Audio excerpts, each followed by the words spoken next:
presented by Anisa Films. Mixed by Vikram Vidarthi. एक साथ पढ़न सोना गेने हमारा छोड़ के आगे गेने हमारा छोड़ के तब काहे गेने दिलवा तोड़ के गे आगे देखी लेना हमरो मुहमा मोड़ के गे बैठने दूल्हा संगे सोना गेठी जोड़ के आगे सोना गेठी जोड़ के तब काहे गेने दिलवा तोड़ के गे आगे देखी लेना हमरो मुहमा मोड़ के गे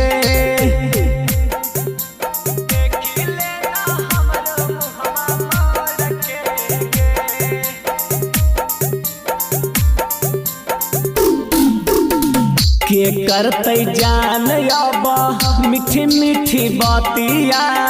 न कटौ दिन हमरो न कटौ रातिया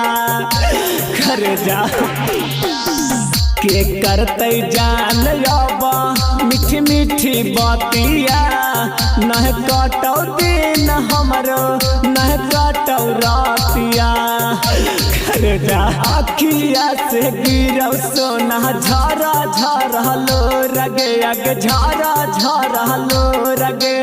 तब काहे चाही दिलवा तोड़ के गे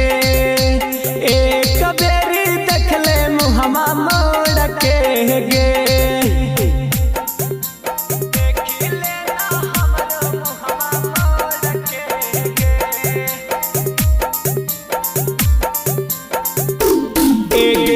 दोसरा से बोला हलूता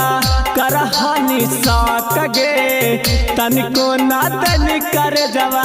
बोल के तू हाक गे कर जा दोसरा से बोला हलूता करहानी साक गे तनिको ना तनी कर जा बोल के तू हाक गे बालुआ भराता बस नाता लेनी जोड़ गे अग नाता लेनी जोड़ गे तब काहे चाही दिलवा